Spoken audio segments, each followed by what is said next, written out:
Hello everyone, good afternoon. কেমন আছো তোমরা সবাই? আশা করছি সবাই খুব ভালো আছো। আলহামদুলিল্লাহ আমরাও ভালো আছি। দেখো, একটা জায়গায় যাচ্ছিলাম, যেতে যেতে এই ঝিলটা চোখে পড়লো। কি অপরূপ দৃশ্য!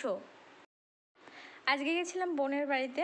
তো একটু ভাই অসুস্থ ছিল, তাই একটু গেছিলাম। তো অনেক দিন থেকে যাওয়া হয়নি, বিকেলবেলাতে একটুখানি গেছিলাম। তো দেখো, ওখান থেকে ঘুরে এসেই আবার যে রাতে কি খাবো সেই রান্নাটা আমাকে করতে হবে, রান্নাঘরের সমস্ত কাজগুলো করতে হবে। জানো, আসলে কি বলো তো, বাড়ির বউদের কখনো কোনো ছুটি হয় না, বা হাফ ডে, ফুল ডে, হলিডে বলে কিচ্ছু হয় না। কিন্তু তাদের সব সময় প্রতিদিন কাজ করতে হয়। প্রত্যেকটা দিন তাদের কাজের, প্রত্যেকটা দিন তাদের ডিউটি পালনের করতেই হবে, এরকম একটা ব্যাপার। আসল কথা কি বলো তো, মেয়েদের না বিয়ে হয় না, ভালো রকমের একটা চাকরি হয় যেখানে কোনো বেতন থাকে না। তো সেই রকম হয়েছে ব্যাপার। জানো, ওখান থেকে ঘুরে এসে রান্নাঘরের সমস্ত ধোয়া বাসনগুলো গুছিয়ে নিলাম। নেওয়ার পরে এখন তো আমাকে রান্না করতে হবে, তাই আটাটাও মেখে রুটিটাও বানিয়ে নিয়েছি। আর অনেকটাই রাত্রি হয়ে গেছে। ওখান থেকে আসার পর, ঘুরে আসার পর, আমার ছেলেও পড়তে গেছিলো টিউশনি, আর হাজব্যান্ডও গেছিলো একটু বাইরের দিকে। তো ভাবলাম ঝটপট করে ছোট ছেলেকে ঘুমিয়ে দিয়েছি, দিয়ে সমস্ত কাজ বাজগুলো গুছিয়ে নিয়ে আটাটা মেখে রুটিটাও করে নিয়েছি। তো এবার দেখো, রুটিটা ভেজে নেব আর তোমাদের সাথে কথা বলবো। তো ভিডিওটা আমি না রবিবারের ভিডিও এটা। তো একটু দেরি হয়ে গেল, মানে তো আজকে যেহেতু আমি 10:30টায় এখন ভাবছি যে প্রতিদিন ভিডিওটা আপলোড করব, কিন্তু হয়ে উঠলো না, এডিটিংটা ঠিকঠাক মতো করে উঠতে পারিনি। আসল কথা কি বলো তো, দুটো বাচ্চাকে সামলে, সংসার সামলে, ইউটিউব সামলানোটা খুব কিন্তু কষ্টের, খুব চাপে। কিন্তু ওই যে কি বলবো, পরিশ্রমই হলো সাফল্যের চাবিকাঠি, তাই না? তাই পরিশ্রম তো একটু করতেই হবে যদি জীবনে কিছু সফলতা অর্জন করতে চাই। সেই জন্যেই আমার এত কষ্ট, এত পরিশ্রম। আমার কিন্তু মনে হয় না, যখন তোমরা ভিডিওটা আমার দেখো বা আমাকে ছোট্ট একটা লাইক দিয়ে যাও বা দু একজন কমেন্ট করো, ভীষণ কিন্তু আনন্দ লাগে। তাই তোমরা যারা যারা প্রত্যেককে দেখছো, সবাই যদি তোমাদের ওই ছোট্ট হাত দিয়ে, একটা সুন্দর হাত দিয়ে ছোট্ট একটা লাইক করে দাও, তাহলে পরবর্তীতে নতুন একটা ভিডিও বানাতে অনেকটা উৎসাহিত হবে। যদি একটা কমেন্ট করে দাও, তাহলে তো আরও বেশি উপরি পাওনা যাকে বলে। তো দেখো, তোমাদের সাথে ডিমের একটা দারুণ রেসিপি আমি শেয়ার করব। যেহেতু এখন রুটির সাথে খাবো বলে সেরকম কোনো তরকারি ছিল না, মাছ ছিল। মাছ দিয়ে তো আর রুটি খাওয়া যায় না বলো। তাই জন্য ভাবলাম ডিম দিয়ে শর্টকাট, আর খুব বেশি কাজ করতেও ইচ্ছে করে না। দেখবে, কোথাও থেকে ঘুরে এসে যদি তোমাকে সেই রান্না বান্না করতে হয় গরমের মধ্যে, খুব কিন্তু একটা অস্বস্তি হয়, তাই না? খুব কষ্ট হয়, ইচ্ছা করে না। কিন্তু আমাদের মতো গৃহবধূদের তো ইচ্ছা অনিচ্ছার কোনো ব্যাপার নেই বলো। ইচ্ছে করলেই তো আর আমরা রেস্টুরেন্ট থেকে খাবার অর্ডার করে খেতে পারি না, কারণ আমাদের হিসাব মতো চলতে হয়। একটা অ্যামাউন্ট থাকে যেটা আমাদের পুরো মাসে খরচ করতে হবে, পুরো মাসটা চালাতে হবে, সেই হিসেব বুঝে চলতে হয়।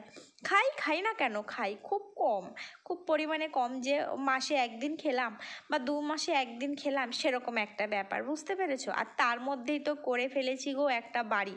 সেই বাড়ি করে যে কি সমস্যা, তবুও মাথার উপরের ছাদটা কিন্তু খুবই প্রয়োজন, তাই না?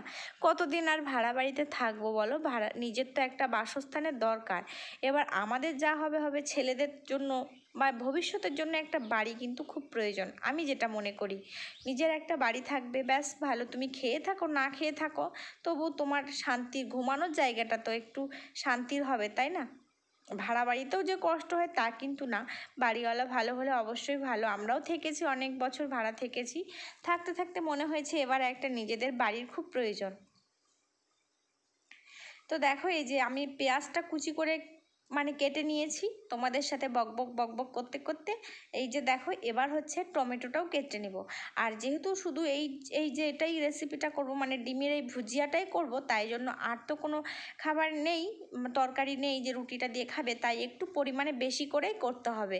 তো সেই জন্য দেখো, পেঁয়াজটাও কেটে নিয়েছি, 3খানা পেঁয়াজ নিয়েছি আমি। তোমরা তোমাদের পরিমাণ মতো ডিম, পেঁয়াজ, টমেটো বাড়িয়ে দিতে পারো। যদি তোমরা চাও, ঘরে কোনো তরকারি নেই, রুটি খাচ্ছ, কিছু নেই, তাহলে অবশ্যই এই রেসিপিটি একবার ট্রাই করো। তো দেখো, এবার কাঁচা লঙ্কাও কেটে নিয়েছি, যেহেতু একটু ঝাল ঝাল করে করব। দেখো, আমি কড়াইটা প্রথমে বসিয়ে দিয়েছি, দিয়ে কড়াইটা গরম হয়ে যাওয়ার পর সরিষার তেল দিয়ে দিলাম। সর্ষের তেলটাই আমরা খাই, কারণ আমার হাজব্যান্ডের কোলেস্ট্রল আছে, তো সাদা তেলটা ডক্টর নিষেধ করেছে, তাই জন্য হচ্ছে সরষের তেলটাই খাই। তো দেখো এবার আমি তেলটা একটু গরম হওয়ার অপেক্ষায় আছি, একটুখানি গরম হলে পেঁয়াজটা আমি এবার দিয়ে দেবো।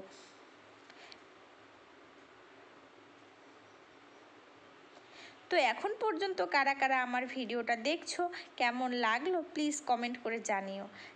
যদি ভালো লেগে থাকে তো একটা লাইক করে দিও, তোমাদের একটা লাইক আমার কাছে কিন্তু অনেক মূল্যবান, নতুন একটা ভিডিও বানাতে অনেকটা উৎসাহিত করে। আর যারা আমার চ্যানেলটা এখনও সাবস্ক্রাইব করে আমার বন্ধু হওনি, তারা অবশ্যই আমার চ্যানেলটা সাবস্ক্রাইব করে আমার ছোট্ট পরিবারের সদস্য হয়ে থেকে যেও। যারা অলরেডি করে দিয়েছো তাদের তো অসংখ্য ধন্যবাদ। তো দেখো পেঁয়াজটা আমি এবার লাল লাল করে ভেজে নেব। তেলটা একটুখানি কম হয়ে গেছিলো, তাই আবার একটু তেল দিয়ে দিলাম। এই সমস্ত রান্নাবান্না করে কিন্তু খেয়ে দিয়ে তারপরে ঘুমাতে হবে, সংসারের সমস্ত কাজ বাজ করতে হবে, তাই না?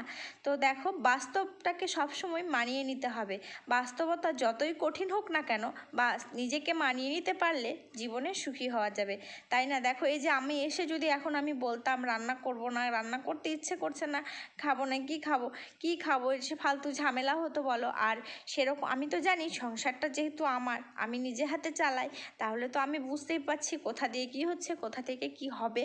তাই জন্যই দেখো নিজেকে মানিয়ে নিতে হবে, পরিস্থিতি যেমনই হোক না কেন নিজেকে মানিয়ে নিতে পারলে জীবনটা অনেকটা সুখের হবে। তারপরে টমেটো কাঁচা লঙ্কা সব দিয়ে দিয়েছিলাম, দিয়ে হালকা করে ভেজে নিয়েছিলাম। আর মশলা সেরকম কিচ্ছু না, শুধু লবণ আর হলুদ আর লঙ্কা তো দিচ্ছি, দিয়ে একটুখানি নরম হওয়ার জন্য ঢাকা চাপা দিয়ে দিয়েছিলাম। 2-4 মিনিট রান্না করে নিলাম, নেওয়ার পর ডিমটা ফেটিয়ে ভালো করে দিয়ে দিলাম। এই যে দেখো ডিমটা এবার ভালো করে নাড়ানাড়ি করে নেব, একটু ভালো করে ভেজে নেব যতক্ষণ পর্যন্ত একদম ঝুরি ঝুরি না হয়ে যাচ্ছে ততক্ষণ। তোমরা সেখানে যারা করবে তারা দেখলে তো বুঝতে পারবে একদম ভুজিয়া হয়ে যাবে। তো খুব সুন্দর লাগে গো খেতে, মানে সেরকম তোমার যদি কোনো তরকারি না থাকে, কিছু না থাকে, হঠাৎ করে ঝটপট তাড়াতাড়ি কিন্তু এটা হয়ে যায়, সেরকম কোনো ঝামেলা নেই, একটুতেই হয়ে যায়। তো দেখো এই যে আমার হয়ে গেছে না ফাইনাল লুকটা। তো আমার রান্না কমপ্লিট, এবার আমরা খেয়ে নেব। তো আজকে আমি ভিডিওটা এখানেই শেষ করছি, দেখা হবে নেক্সট ভিডিওতে, ততক্ষণ ভালো থেকো, সুস্থ থেকো, খোদা হাফেজ।